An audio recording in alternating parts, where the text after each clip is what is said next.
सज्जन, क्या ये माना जाए कि भाई एक वो चेहरा भारतीय जनता पार्टी के पास तुरुप के इक्के के तौर पर है जो जीत की गारंटी देता भी है और जीत मिलती भी है, लेकिन जातिगत समीकरण भी साधना क्या जमीन पर उतनी ही बड़ी मजबूरी बीजेपी के लिए जितनी बड़ी कांग्रेस के लिए और बाकी तमाम क्षेत्रीय पार्टियों के लिए? कहें या ना कहें?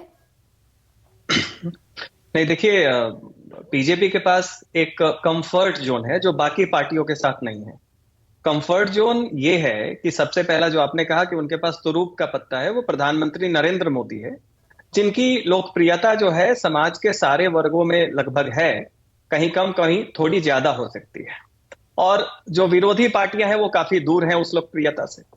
लेकिन इसके साथ दूसरा जो बीजेपी के पास एक एक्सपेरिमेंट करने का सामाजिक समीकरण, तो भारतीय राजनीति का सबसे पहला गणित है, वो आपको साधना पड़ेगा, तो उसमें कोई नई बात नहीं है। लेकिन उसे कौन कितने सहजता के साथ साधता है, ये इस पे डिपेंड करता है कि किसके पास कितना कंफर्ट जोन है। अब बीजेपी के पास एक तो पॉपुलर लीडर है, दूसरा ये है कि एक बात हमेशा ध्यान में रखना चाहिए कि हिंदुत्व और ओबीसी ये दो विरोध वाले पक्ष नहीं है भाजपा के लिए।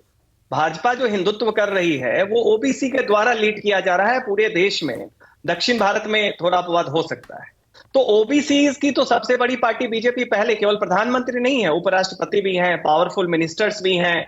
आप एमएलए की संख्या किसी भी राज्य में देख लें, संगठन में ओबीसी का देख लें, तो वो उनके पास है। अब रह जाता है सवर्ण मतदाता। अब सवर्ण मतदाता को चाहिए कि आपके पास ओबीसी की वो पार्टियां हैं जो आपके विरोध में हैं, तो वो क्या करते हैं कि एक मुश्त होकर बीजेपी के ओबीसी लीडरशिप जो फ्रंट से खेलते हैं, उनके पीछे इसलिए वोट करते हैं कि वो फ्रेंडली ओबीसी हैं, फ्रेंडली सबल्टन है।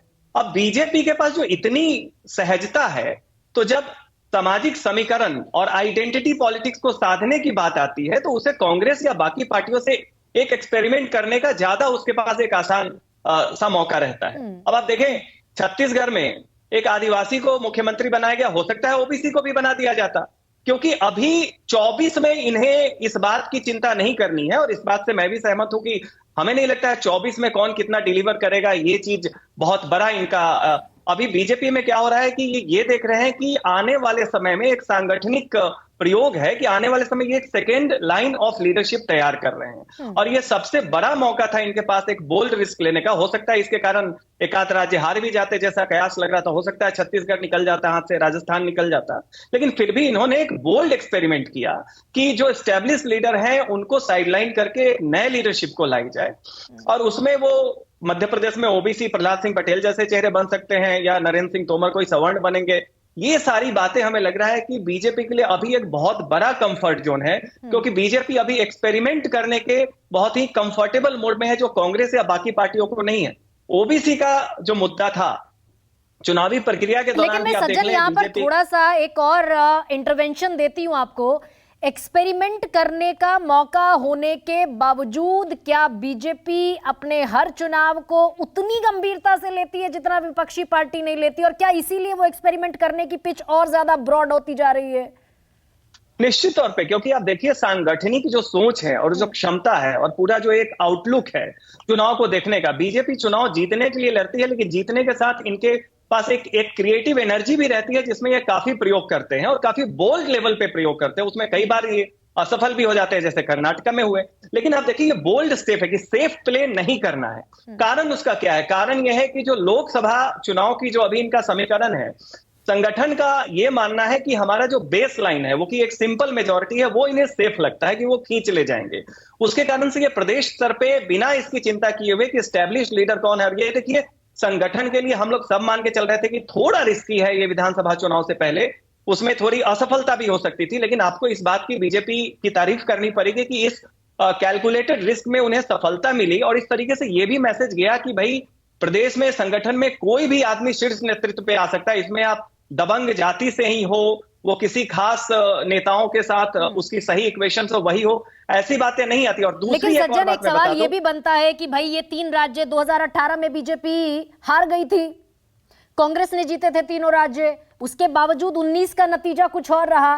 तो ये जो प्रधानमंत्री गारंटी देते नजर आए कि भाई जीत की ये हैट्रिक, 24 की जीत की हैट्रिक की गारंटी है, तो 18 और 19 में जब नतीजे मुख्तलिफ हो सकते हैं, तो इस बार 23 और 24 की शक्ल कैसी दिखती है, वो भी तब जब जिन राज्यों की बदौलत ये उत्साह है, ये एक हवॉक है या एक एक्साइटमेंट है, वही तीनों राज्य कांग्रेस को भी 40% तकरीबन मत देते हैं।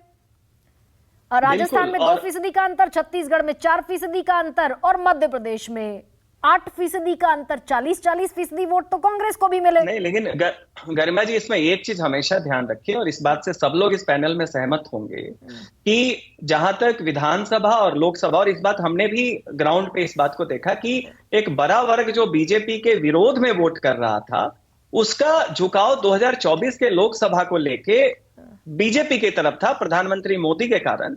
तो ये जो फीडबैक है संगठन में, ये बीजेपी के पास भी है कि विधान की असल चुनौती जो बीजेपी की थी वो विधानसभा चुनाव की थी। लोकसभा में ये जो वोट परसेंटेज का गैप बता रही है, ये मोदी फैक्टर के कारण, और बीजेपी चूंकि नेशनल पॉलिटिक्स में इनका एक ज्यादा एज रहता है फेसेस के कारण, उसमें और ज्यादा बढ़ेगा।